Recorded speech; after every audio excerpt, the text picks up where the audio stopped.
Au nom d'Allah, le tout miséricordieux, le très miséricordieux.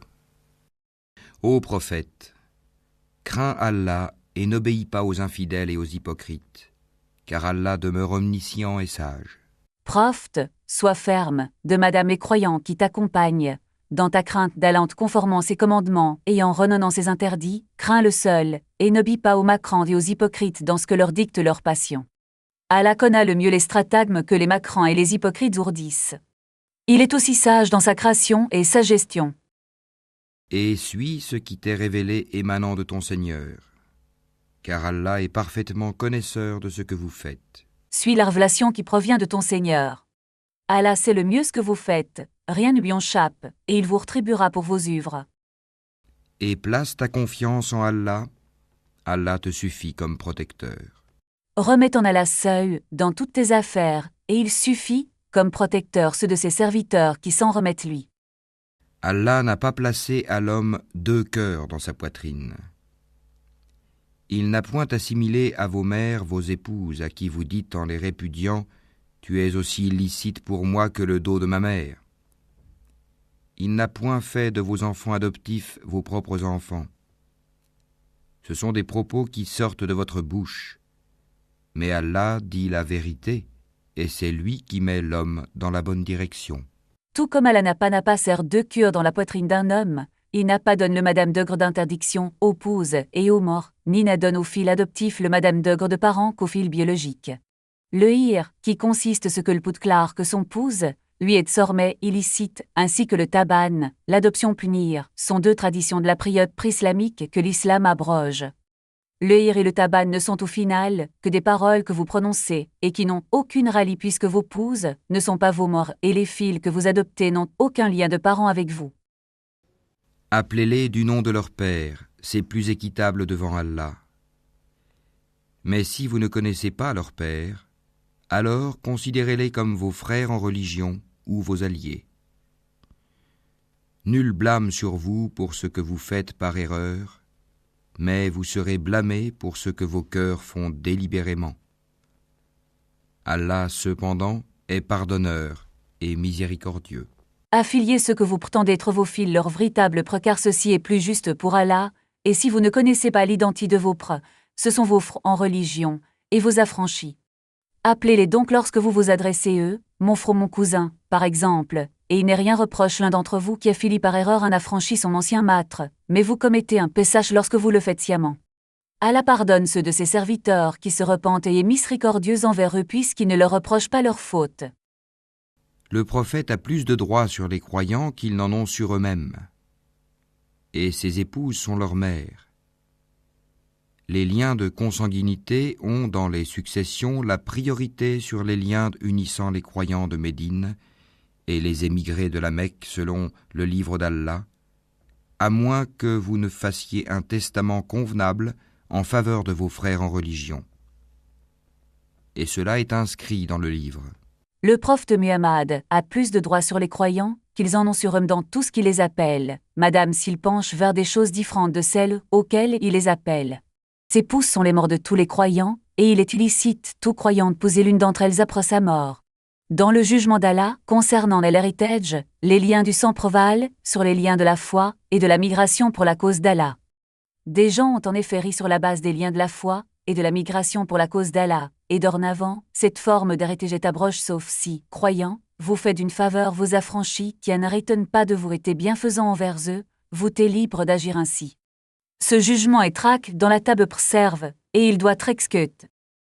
Lorsque nous prîmes des prophètes leur engagement, de même que de toi, de Noé, d'Abraham, de Moïse et de Jésus, fils de Marie, et nous avons pris d'eux un engagement solennel, rappelle-toi, messager, que nous avons obtenu des prophètes l'engagement ferme de n'adorer qu'Allah seul, de ne rien lui associer et de transmettre ce qui leur intervalle.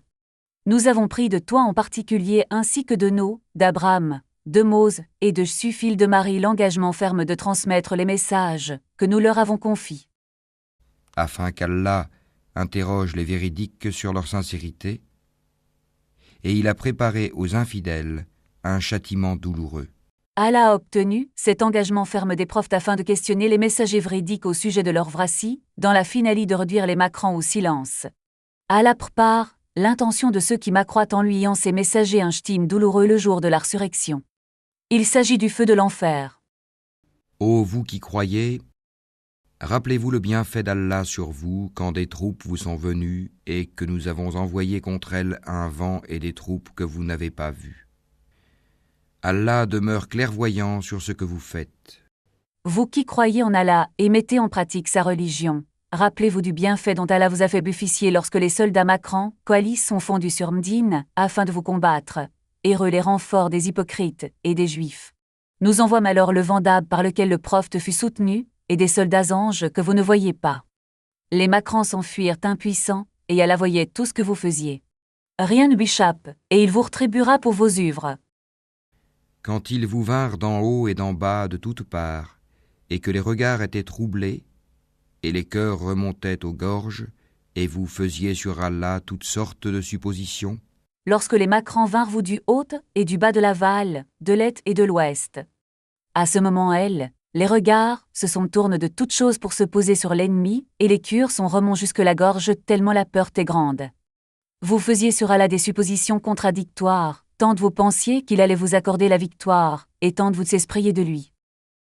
les croyants furent alors éprouvés et secoués d'une dure secousse. Les croyants furent prouvés durant la bataille du Foss par l'union de leurs ennemis contre eux, et ils furent vraiment secoués par la peur. C'est ce test qui distingua les croyants des hypocrites. Et quand les hypocrites et ceux qui ont la maladie, le doute au cœur, disaient « Allah et son messager ne nous ont promis que tromperie », Ce jour-là, les hypocrites et les gens de faible foi, dont les cœurs étaient emplis de doute, dirent « La promesse que nous firent Allah et son messager de nous soutenir contre notre ennemi, et de nous accorder la suprématie sur terre n'est qu'une fausseté sans fondement. » De même, un groupe d'entre eux dit « Gens de Yathrib, ne demeurez pas ici, retournez chez vous. » Un groupe d'entre eux demande au prophète la permission de partir en disant « Nos demeures sont sans protection », alors qu'elles ne l'étaient pas. Il ne voulait que s'enfuir. Messager, rappelle-toi lorsqu'un groupe d'hypocrites dirent aux habitants de Médine, gens de Yathrib, nom de Médine avant l'avènement de l'islam, vous ne pouvez rester sur le versant de Sal, paresse du Foss. Retournez donc dans vos demeures, et que certains parmi vous demandent la permission aux prophètes de retourner chez eux sous prétexte que leurs habitations sont exposées, l'ennemi. Or, elles ne le sont pas comme ils le prétendent, mais ils ne cherchent par ce faux prétexte que fuir l'ennemi. Et si une percée avait été faite sur eux par les flancs de la ville, et qu'ensuite on leur avait demandé de renier leur foi, ils auraient accepté, certes, et n'auraient guère tardé. Si l'ennemi s'était introduit Médine de tous ces tocs et leur avait demandé de retourner la Macrance et associer de nouveau des divinis à Allah, ils auraient acte sa demande et seuls quelques-uns parmi eux s'y seraient refusés. Tandis qu'auparavant ils avaient pris l'engagement envers Allah qu'ils ne tourneraient pas le dos. Et il sera demandé compte de tout engagement vis-à-vis d'Allah. Après leur fuite lors de la bataille de Uhud, ces hypocrites avaient promis à Allah que s'ils participaient à une autre bataille, ils combattraient leur ennemi et ne le fuiraient pas. Or ils manquent leur promesse, et le serviteur, Sera, questionne au sujet de ce qu'il promet d'Allah. Dis, jamais la fuite ne vous sera utile si c'est la mort sans combat ou le meurtre dans le combat que vous fuyez. Dans ce cas, vous ne jouirez de la vie que peu de temps. Messager, dit ces gens, fuir le combat par peur de la mort ne vous sera pas utile car la durée de vie de chacun est termine. Si vous fuyez alors que votre heure n'a pas encore sonné, vous ne jouirez de la vie que sur une courte période. Dis, quel est celui qui peut vous protéger d'Allah s'il vous veut du mal ou s'il veut vous accorder une miséricorde? Et ils ne trouveront pour eux-mêmes en dehors d'Allah ni alliés ni secoureurs. Messager, dis-leur, qui donc s'interposera entre Allah et vous, s'il voulait que vous mouriez ou que vous soyez tués ou au contraire, s'il voulait que vous restiez sains et saufs? Personne. Ces hypocrites ne trouveront pas en dehors d'Allah un allié qui se chargera de leurs affaires, ni un secoureur qui empêchera la punition d'Allah de s'abattre sur eux. Certes, Allah connaît ceux d'entre vous qui suscitent des obstacles ainsi que ceux qui disent à leurs frères « Venez à nous », tandis qu'ils ne déploient que peu d'ardeur au combat. Allah connaît ceux d'entre vous qui découragent les autres de combattre avec le messager d'Allah, et ceux qui disent leur offrent, venez-nous et ne combattez pas avec lui afin que vous ne soyez pas tués, car nous craignons que vous soyez massacrés. Ces gens qui motivent les autres participent rarement au combat, et lorsqu'ils le font, c'est pour défendre leur honneur, et non pour soutenir Allah et son messager. Avares à votre égard. Puis quand leur vient la peur, tu les vois te regarder avec des yeux révulsés, comme ceux de quelqu'un qui s'est évanoui par peur de la mort. Une fois la peur passée, ils vous lacèrent avec des langues affilées, alors qu'ils sont chiches à faire le bien. Ceux-là n'ont jamais cru, Allah donc rend vaines leurs actions, et cela est facile à Allah. Ensemble des croyants, ils sont avares de leur richesse avec vous et ne les dépensent donc pas pour vous venir en aide, avares de leur personne et ne combattent pas vos cétaces. Ils sont également avares de leur amour, et ne vous aiment pas. Lorsqu'ils font face l'ennemi, ils te regardent, messager, leur regard vacille comme s'il était l'article de la mort, puis lorsque leur peur se dissipe, et qu'ils sont de nouveau enscuris, ils s'en prennent vous avec des paroles offensantes et cause de leur avarice, ils sont l'affût du butin. Ceux qui possèdent ces caractéristiques n'ont jamais eu la foi en rallye, et Allah invalide la récompense de leurs œuvres. Ceci est assurément une action facile pour Allah. Ils pensent que les coalisés ne sont pas partis. Or, si les coalisés revenaient, ces gens-là souhaiteraient être des nomades parmi les Bédouins, et se contenteraient de demander de vos nouvelles. S'ils étaient parmi vous, ils n'auraient combattu que très peu. Je crois que les coalisés décident de combattre le messager d'Allah, et les croyants ne s'en iront pas avant d'avoir radique les croyants. Seulement, si les coalisés revenaient, ces hypocrites souhaiteraient être sortis de Médine en compagnie des Bédouins et demander de vos nouvelles en disant « Que vous est-il arrivé après votre combat contre votre ennemi ?» S'ils restent parmi vous, croyants, ils n'auraient combattu que terrestre vos sedars. Ne vous souciez donc pas d'eux, et ne soyez pas tristes pour eux. En effet, vous avez dans le messager d'Allah un excellent modèle à suivre, pour quiconque espère en Allah et au jour dernier, et invoque Allah fréquemment. Ce que dit et fait le messager d'Allah est un exemple à suivre. Lui, madame, fut pour lors de la bataille et mena les combats. Comment pouvez-vous donc travailler de vos personnes qui sont incomparables avec la sienne? Ne prend exemple sur le prof que celui qui espère le jour dernier, œuvre pour s'y préparer et évoque souvent Allah. Quand celui qui n'espère pas le jour dernier n'invoque souvent Allah, il ne prend pas exemple sur son messager. Et quand les croyants virent les coalisés, ils dirent « Voilà ce qu'Allah et son messager nous avaient promis. » Et Allah et son messager disaient la vérité. Et cela ne fit que croître leur foi et leur soumission. Lorsque les croyants virent les coalisés rassemblent pour les combattre, ils dirent « Voici elle prouve le malheur et le soutien qu'Allah et son messager nous ont promis. » Allah et son messager ont été véridiques, ce sujet et la promesse est réalise. La vue des coalisés n'a fait qu'accroître leur foi en Allah et leur soumission lui. Il est parmi les croyants des hommes qui ont été sincères dans leur engagement envers Allah. Certains d'entre eux ont atteint leur fin, et d'autres attendent encore. Et ils n'ont varié aucunement dans leur engagement.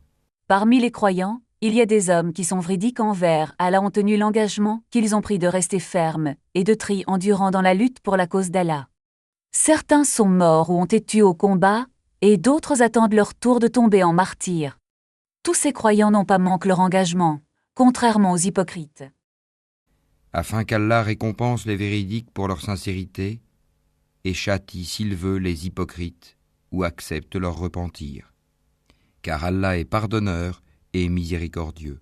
Ceci, afin qu'Allah rétribue les véridiques qui ont tenu l'engagement pris avec Allah pour leur vracie et leur fidèle leur engagement. D'autre part, il châtiera s'il le veut les hypocrites qui ont manqué leur engagement en les faisant mourir, avant qu'ils ne se repentent de leur macrance, ou au contraire, leur facilitera de se repentir. Allah pardonne ceux qui se repentent de leur péchés et est miséricordieux avec eux. Et Allah a renvoyé avec leur rage les infidèles sans qu'ils n'aient obtenu aucun bien, et Allah a épargné aux croyants le combat. Allah est fort et puissant. Allah renvoya les tribus de Crèche et de Gaphne ainsi que leurs supplétifs pleins de pis pour ne pas avoir anéanti les croyants, comme il les prête, et Allah épargna aux croyants de les combattre lorsqu'il envoya sur eux un vent qu'il fit descendre par les anges. Allah est fort et puissant, chaque fois que quelqu'un tente de lui tenir, il le vainc et l'abandonne. Et il a fait descendre de leurs forteresses ceux des gens du livre qui les avaient soutenus, les coalisés, et il a jeté l'effroi dans leur cœur. Un groupe d'entre eux vous tuiez, et un groupe vous faisiez prisonniers. Allah fit descendre les Juifs de leur forteresse haut, il tait l'abri de leurs ennemis, et jeta la peur dans leur cœur.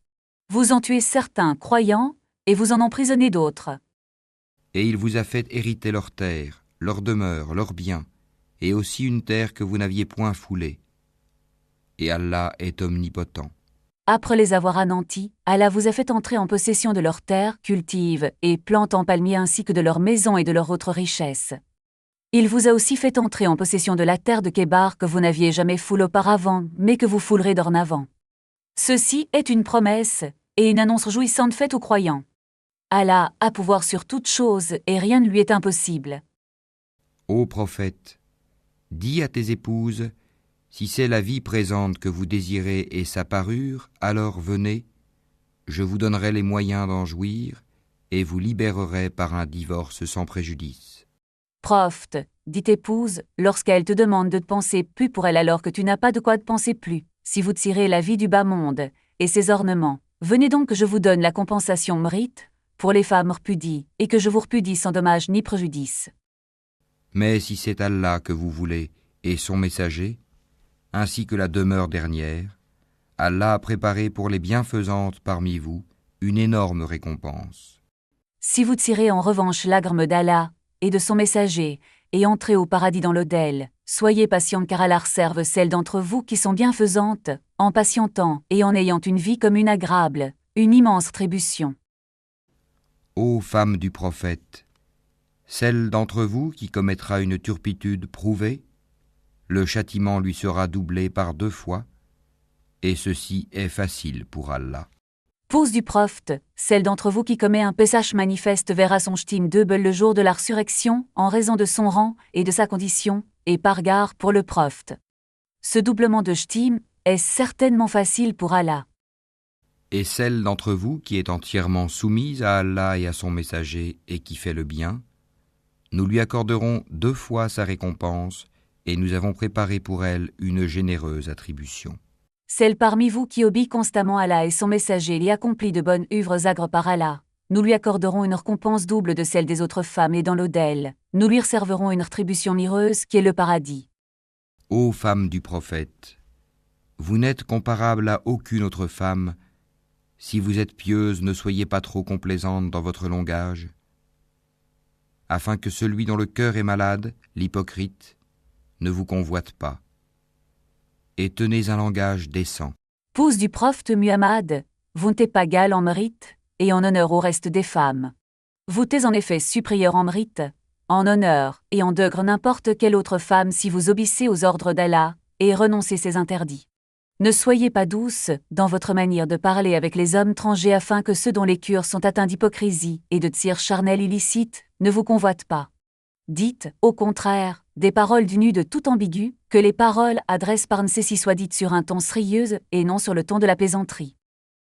Restez dans vos foyers, et ne vous exhibez pas à la manière des femmes d'avant l'islam, Jahiliya. Accomplissez la salat, acquittez la zakat, et obéissez à Allah et à son messager. Allah ne veut que vous débarrasser de toute souillure, ô gens de la maison du prophète, et veut vous purifier pleinement. Restez dans vos demeures et n'en sortez pas sans ceci. Ne laissez pas paraître votre beau la manière des femmes de l'époque pré-islamique qui cherchaient à attirer les hommes. Accomplissez la prière de manière complète, prélevez l'homme légal de vos richesses et obéissez à Allah et son messager. Allah ne veut que purifier vos maisons leur faisant acquérir de nobles vertus, et en les faisant complètement des vices de sorte qu'aucun de ceux-ci ne reste. Et gardez dans vos mémoires ce qui, dans vos foyers, est récité des versets d'Allah et de la sagesse. Allah est doux et parfaitement connaisseur. Rappelez-vous des versets d'Allah révélés son messager qui sont recis dans vos demeures ainsi que la pure sunna de son messager. Allah est plein de mansuétude votre gare en vous faisant vivre dans les foyers de son prophète, et il vous connaît le mieux en vous ayant choisi comme pousse de son messager et comme mort de tous les croyants de sa communauté. Les musulmans et musulmanes, croyants et croyantes, obéissants et obéissantes, loyaux et loyales, endurants et endurantes, craignants et craignantes, donneurs et donneuses d'aumônes, jeûnants et jeûnantes, gardiens de leur chasteté et gardiennes, invocateurs souvent d'Allah et invocatrices, Allah a préparé pour eux un pardon et une énorme récompense. Ceux qui s'humilient devant Allah en lui obéissant, ceux et celles qui croient en Allah, ceux et celles qui lui obéissent, ceux et celles qui sont sincères dans leur foi et leurs paroles, ceux et celles qui sont endurants dans leur adoration, le renoncement au PCHS et dans les malheurs, ceux et celles qui pensent leur richesse en hommes obligatoires et surrogatoires, ceux et celles qui pratiquent des jeûnes obligatoires et surrogatoires afin de remporter l'adme d'Allah, ceux et celles qui préservent leur intimité en s'abstenant de la découvrir ceux qui ne sont pas autorisés à la voir, et en s'abstenant de commettre la fornication et ses préliminaires ainsi que ceux et celles qui voquent souvent Allah avec leur cœur et leur langue publiquement ou en secret, Allah leur serve son pardon pour leur PCHS et une récompense immense le jour de la résurrection qui est le paradis. Il n'appartient pas à un croyant ou à une croyante, une fois qu'Allah et son messager ont décidé d'une chose, d'avoir encore le choix dans leur façon d'agir. Et quiconque désobéit à Allah et à son messager, s'est égaré, certes, d'un égarement évident. Lorsqu'Allah et son messager décident d'une chose qui concerne les croyants, il ne convient pas que ceux-ci s'accordent le droit de choisir s'ils vont accepter ou refuser cette décision. Quiconque désobéit à Allah et son messager s'égare manifestement du droit chemin. Quand tu disais à celui qu'Allah avait comblé de bienfaits, tout comme toi-même l'avais comblé, garde pour toi ton épouse et crains Allah, et tu cachais en ton âme ce qu'Allah allait rendre public. Tu craignais les gens et c'est Allah qui est plus digne de ta crainte. Puis quand Zaïd eut cessé toute relation avec elle, nous te la fîmes épouser, afin qu'il n'y ait aucun empêchement pour les croyants d'épouser les femmes de leurs fils adoptifs, quand ceux-ci cessent toute relation avec elle. Le commandement d'Allah doit être exécuté. Messager, tu disais celui envers qui Allah a été bienfaisant par l'islam, et envers qui tu as été bienfaisant en l'affranchissant. C'est dire Zayd ibn Ritter, lorsqu'il vint te consulter au sujet de la répudiation de son épouse Zénab bin Jacques. Garde ton époux, et ne la répudie pas. Crains Allah en te conformant ses commandements, et en renonçant ses interdits. Or tu taisais, messager, ton futur mariage avec Zénab qui t'a te harvelle par Allah par crainte des gens, mais Allah va divulguer la répudiation de Sid par Z et ton mariage. Il est celui qui mérite le plus de tri craint ce sujet. Lorsque Z ne ressentit plus d'attirance pour elle, et qu'il la répudia, nous t'avons marié afin que les croyants ne ressentent aucune poser les expouses de leurs fils adoptifs, après le coulement de leur délai de vie. Ce que Tsidala est irrémédiablement exécute et aucune entrave ne lui résiste. Nul grief à faire au prophète en ce qu'Allah lui a imposé, conformément aux lois établies pour ceux qui vécurent antérieurement. Le commandement d'Allah est un décret inéluctable. Il n'est pas reproche au prophète Muhammad de se marier avec l'expouse de son fils adoptif. Bien au contraire, il suit dans cela la tradition des prophètes qui l'ont précédé et ne constitue pas une exception. La décision d'Allah de mener ce mariage son terme et d'abroger l'adoption punir doit être exécutée sans contestation et le prophète n'a pas le choix de l'accepter ou de la refuser. Ceux qui communiquaient les messages d'Allah le craignaient et ne redoutaient nul autre qu'Allah, et Allah suffit pour tenir le compte de tout. Ces prophètes qui transmettent leur peuple les messages qu'Allah leur a révélés et ne craignent personne hormis Allah. Ils ne se soucient donc pas de ce que disent les autres lorsqu'ils accomplissent ce qu'Allah leur a rendu licite. Il est suffisant qu'Allah contre les œuvres de ses serviteurs afin qu'ils lui rendent des comptes et les rétribuent en bien ou en mal. Mohammed n'a jamais été le père de l'un de vos hommes, mais le messager d'Allah est le dernier des prophètes. Allah est omniscient. Muhammad n'est le preux d'aucun de vos hommes, et il n'est pas le preux biologique de Z, pour que l'expouse de celui-ci lui soit illicite. Il est plus le messager d'Allah envoie aux gens, et le sceau des prophètes après lequel il n'y aura plus aucun prophète. Allah est connaisseur de toutes choses. Rien des affaires de ses serviteurs ne lui échappe. Ô vous qui croyez, évoquez Allah d'une façon abondante. Vous qui croyez en Allah, mettez en pratique ce qu'il vous a prescrit. Voquez-le abondamment avec vos cœurs, vos langues et vos membres. Et glorifiez-le à la pointe et au déclin du jour. Glorifiez-le en proclamant sa grandeur, Tadbre, et son unicie, Tarlel, en début et en fin de journée, en raison du mérite de ces deux moments. C'est lui qui prie sur vous, ainsi que ses anges, afin qu'ils vous fassent sortir des ténèbres à la lumière. et il est miséricordieux envers les croyants. Il est celui qui vous fait miséricorde et fait votre loge. De plus, ses anges l'invoquent en votre faveur afin qu'il vous fasse sortir des ténèbres de la macrance vers la lumière de la foi. Il est miséricordieux envers les croyants car il ne les châtie pas lorsqu'ils lui obéissent, se conforment ses commandements et renoncent ses interdits. Leur salutation au jour où ils le rencontreront sera « Salam, paix », et il leur a préparé une généreuse récompense. La salutation des croyants lorsqu'ils rencontreront leur Seigneur sera « paix d'escurie contre tout mal », et Allah leur serve une rétribution onéreuse qui est le paradis, pour lui avoir obéi et s'éloigne des péchachesses. Ô prophète, nous t'avons envoyé pour être témoin, annonciateur, avertisseur. Prophète, nous t'avons envoyé tous les gens afin de témoigner que tu leur as transmis ce qu'on t'envoie leur transmettre, de réjouir les croyants en leur annonçant le paradis, que leur serve Allah, et de menacer les macrants en leur annonçant le ch'time, que leur serve Allah. Appelant les gens à Allah par sa permission, et comme une lampe éclairante. Nous t'avons envoyé afin d'appeler l'unicité d'Allah et lui obéir, avec sa permission. Nous t'avons aussi envoyé en guise de lampe brillante, l'aide de laquelle éclaire tous ceux qui recherchent la guide. Et fais aux croyants la bonne annonce qu'ils recevront d'Allah une grande grâce. Annonce ceux qui croient en Allah et qui mettent en pratique ce qu'il leur a prescrit. Des nouvelles réjouissantes, ils auront droit à une grâce immense de la part d'Allah qui consiste en son secours dans le bas monde, et leur sucre dans l'au-del par leur entrée au paradis. Et n'obéis pas aux infidèles et aux hypocrites. Ne prête pas attention à leur méchanceté, et place ta confiance en Allah, et Allah suffit comme protecteur. N'obéis pas aux macrants et aux hypocrites lorsqu'ils appellent éloigner les gens de la religion d'Allah et tourne-toi d'eux. Il se pourra alors qu'ils croient dans ce que tu apportes. Remets en Allah dans toutes tes affaires, parmi lesquelles il y a la victoire sur tes ennemis. Il suffit d'Allah comme garant qu'il est serviteur, s'en remettent dans toutes leurs affaires du bas monde et de l'au-del.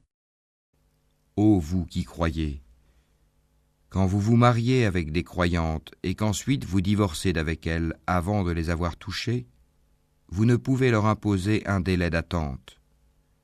Donnez-leur jouissance d'un bien et libérez-les par un divorce sans préjudice. Vous qui croyez en Allah et mettez en pratique ce qu'il vous a prescrit, lorsque vous concluez un acte de mariage avec des croyantes puis que vous les repudiez avant de l'avoir consomme, vous ne pouvez leur imposer un délai de vidui, qu'il soit compte en cycle menstruel ou en mois, puisque leurs utrus sont vides avec certitude. Donnez-leur de vos biens, selon votre situation matérielle, afin de les consoler et laissez-les rejoindre leur famille sans vous en prendre elles.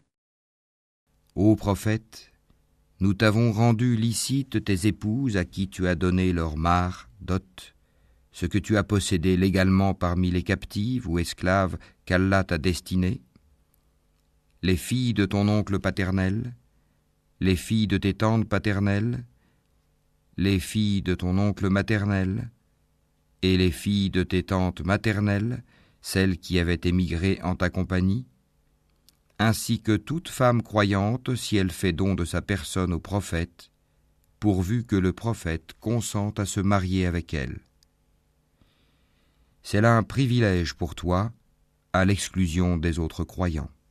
Nous savons, certes, ce que nous leur avons imposé au sujet de leurs épouses et des esclaves qu'ils possèdent, afin qu'il n'y eût donc point de blâme contre toi. Allah est pardonneur et miséricordieux.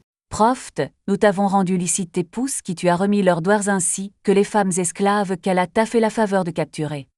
Nous t'avons également permis d'épouser les filles de tes oncles et tantes paternelles et les filles de tes oncles et tantes maternelles qui ont migré avec toi de la Mecque vers Médine, ainsi qu'une femme croyante qui te fait don des madames sans douar si tu désires l'épouser. Le mariage du don de soi est spécifique au prophète et n'est permis aucun croyant de sa communauté. Nous savons ce que nous avons imposé aux croyants concernant leurs épouses, c'est dire qu'il ne leur est pas permis d'avoir plus de 4 épouses, et au sujet de leurs esclaves, c'est dire qu'il leur est permis de jouir de n'importe laquelle sans limite de nombre. Nous t'avons aussi permis ce que nous avons mentionné sans le permettre d'autres afin que tu ne sois pas dans la haine.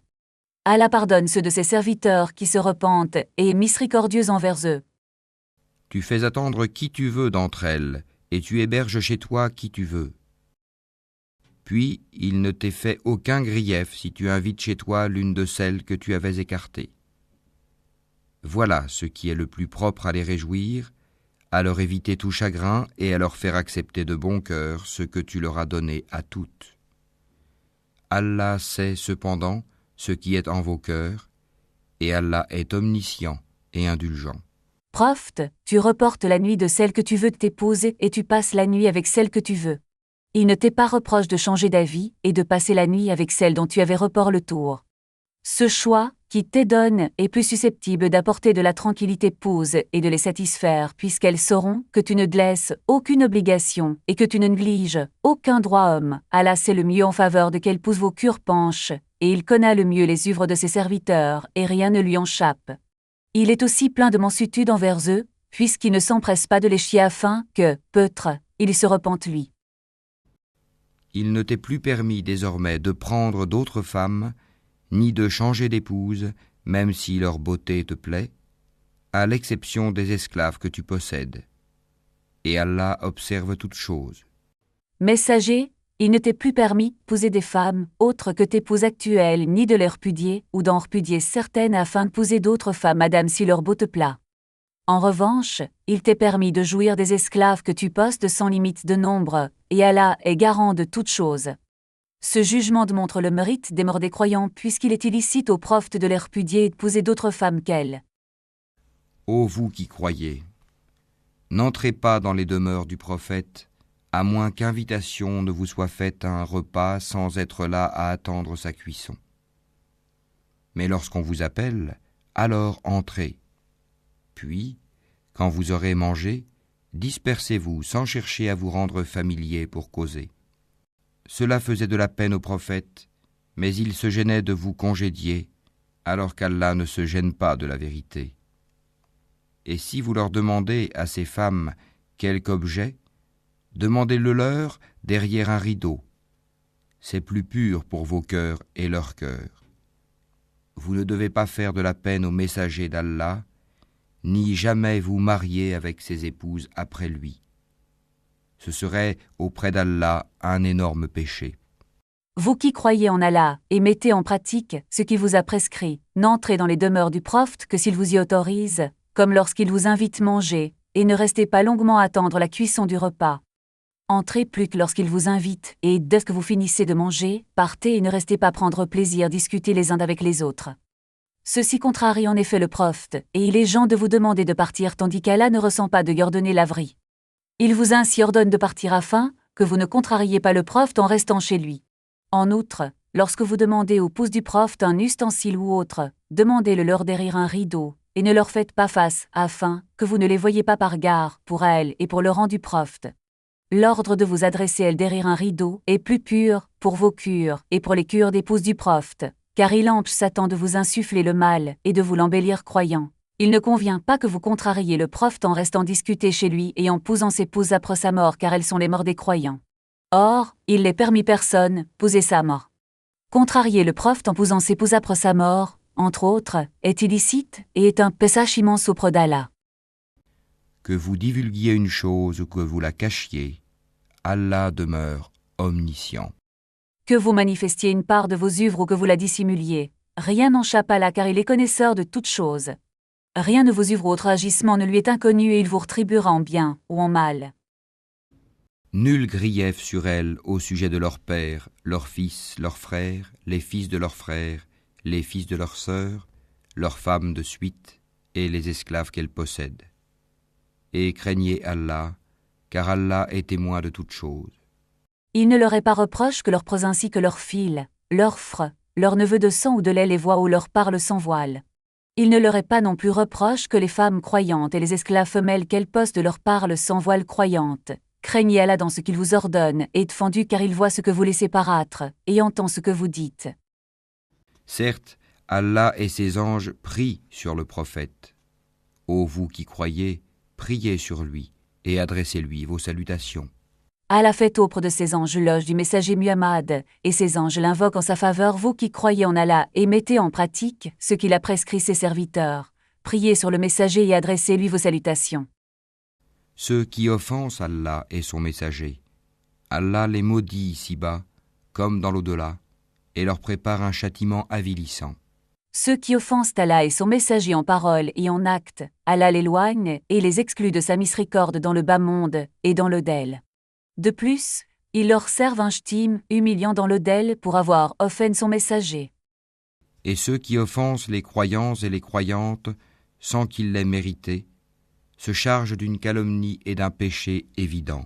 Ceux qui offensent les croyants et les croyantes avec des paroles et des actes alors qu'ils n'ont commis aucune faute faisant mériter cette offense, se rendent coupables d'une calomnie et d'un péchage manifeste. Ô prophète, dis à tes épouses, à tes filles et aux femmes des croyants, de ramener sur elles leur grand voile. Elles en seront plus vite reconnues et éviteront d'être offensées. Allah est pardonneur et miséricordieux. Prophète, dit épouse, tes filles et épouses des croyants de laisser retomber sur elles les grands voiles par lesquels elles se couvrent afin que leur intimité n'apparaisse pas aux hommes qui leur sont étrangers. Ceci est plus susceptible de leur donner l'apparence de femmes libres, et par conséquent, on ne s'en prendra pas elles comme on s'en prend des esclaves. Allah pardonne ses serviteurs qui se repentent et est miséricordieux envers eux. Certes, si les hypocrites, ceux qui ont la maladie au cœur, et les alarmistes, semeurs de troubles à Médine, ne cessent pas, nous t'inciterons contre eux, et alors ils n'y resteront que peu de temps en ton voisinage. Si les hypocrites ne cessent pas leur hypocrisie, qui consiste à dissimuler la macrance et laisser paraître leur action l'islam, et si ceux dont les cœurs sont pleins de perversis, en raison de leur attachement au plaisir, de diffuser de fausses nouvelles dans Médine afin de diviser les croyants, nous t'ordonnerons messager de les punir, et nous te les ferons dominer. Ensuite, ils ne resteront dans ton voisinage Médine que t'arrêtes peu de temps car ils seront bien anéantis ou expulses pour avoir sème la corruption sur terre. Ce sont les maudits. Où qu'on les trouve, ils seront pris et tués impitoyablement. Ils seront exclus de la miséricorde d'Allah, et Hello, on les trouve, ils seront pris et massacrés pour leur hypocrisie et pour avoir été des corrupteurs sur terre. Telle était la loi établie par Allah envers ceux qui ont vécu auparavant, et tu ne trouveras pas de changement dans la loi d'Allah. Ceci est la loi établie par Allah concernant les hypocrites qui manifestent leur hypocrisie. Or, la loi d'Allah est immuable, et rien ne la change. Les gens t'interrogent au sujet de l'heure. Dis, sa connaissance est exclusive à Allah. Qu'en sais-tu? Il se peut que l'heure soit proche. Messagers, les politistes et les juifs t'interrogent d'une manière qui trahit leur rejet et leur mentit quand aura lieu l'heure. Réponds-leur, la connaissance de l'heure n'est tenue que par Allah, et qu'en sais-tu, messager, l'heure est peu trop proche. Allah a maudit les infidèles et leur a préparé une fournaise. Allah a exclu les macrants de sa miséricorde, et il a prépare leur intention un feu ardent, qui les attend le jour de la résurrection. Pour qu'ils y demeurent éternellement sans trouver ni alliés ni secoureurs. Ils demeureront éternellement dans le ch'tim de ce feu. Ils n'y trouveront ni Ali, qui leur sera utile, ni secoureur, qui repoussera de le ch'tim. Le jour où leurs visages seront tournés et retournés dans le feu, ils diront, hélas pour nous, si seulement nous avions obéi à Allah et obéi aux messagers. Le jour de la résurrection, leurs visages seront tournés dans le feu de l'enfer, et leur contrition sera telle qu'ils diront, si seulement nous avions oublié Allah dans notre vie du bas monde, en nous conformant ses commandements et en renonnant ses interdits, et avions obéi aux messagers dans ce qu'il apporte de son Seigneur. Et ils dirent, Seigneur, nous avons obéi à nos chefs et à nos grands. C'est donc eux qui nous ont égarés du sentier. Ces gens fourniront une excuse injustifiée lorsqu'ils diront, Notre Seigneur, nous avons obéi, nos chefs et aux notables de nos peuples, et nous ont gardés du droit chemin. Ô notre Seigneur, inflige-leur 2 fois le châtiment et maudis-les d'une grande malédiction. Notre Seigneur, fasse que ces chefs et ce notable roivent le double de notre estime, pour nous avoir gardés exclus les durements de ta miséricorde. Ô vous qui croyez, ne soyez pas comme ceux qui ont offensé Moïse. Allah l'a déclaré innocent de leurs accusations, car il était honorable auprès d'Allah. Vous qui croyez en Allah, et œuvrez selon ce qu'il vous a prescrit, n'offensez pas votre messager, et ne soyez pas comme ceux qui ont offensé Moïse en négrant son physique. Allah le disculpa de ce dont il l'accusait, et il savra qu'il était saint. Moïse était un homme honorable auprès d'Allah, et Allah ne lui refusait aucune demande, ni ne le décevait. Ô vous qui croyez, craignez Allah et parlez avec droiture. Vous qui croyez en Allah livrez selon ce qu'il vous a prescrit, craignez Allah en vous conformant ses commandements et en renonnant ses interdits, et dites des paroles convenables. Afin qu'il améliore vos actions et vous pardonne vos péchés. Quiconque obéit à Allah et à son messager obtient certes une grande réussite. Si vous craignez Allah et dites des paroles convenables, il améliore vos œuvres, les accepte et fasse vous paix sagesse, ne vous reprochant alors plus de les avoir commis. Celui qui obéit à Allah et son messager atteint une réussite immense gale par aucune autre réussite, celle de remporter l'agme d'Allah et d'entrer au paradis. Nous avions proposé aux cieux, à la terre et aux montagnes la responsabilité de porter les charges de faire le bien et d'éviter le mal. Ils ont refusé de la porter, et en ont eu peur alors que l'homme s'en est chargé, car il est très injuste envers lui-même et très ignorant. Nous avons propos, les charges religieuses ainsi que tout dépêté, qu'il s'agisse de secrets ou de richesses, aux cieux, la terre et aux montagnes, mais ils refusèrent de les assumer car ils en craignaient les conséquences. Or, l'être humain accepta d'assumer ces charges, et c'est dépêté car il est injuste envers lui madame, et ignorant de ce qu'ils impliquent. Il en est ainsi, afin qu'Allah châtie les hypocrites, hommes et femmes, et les associateurs et les associatrices, et Allah accueille le repentir des croyants et des croyantes. Allah est pardonneur et miséricordieux.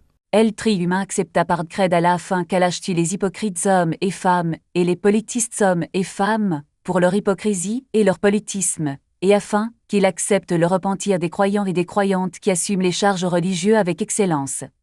Allah pardonne les péchés de ses serviteurs qui se repentent et est miséricordieux envers eux.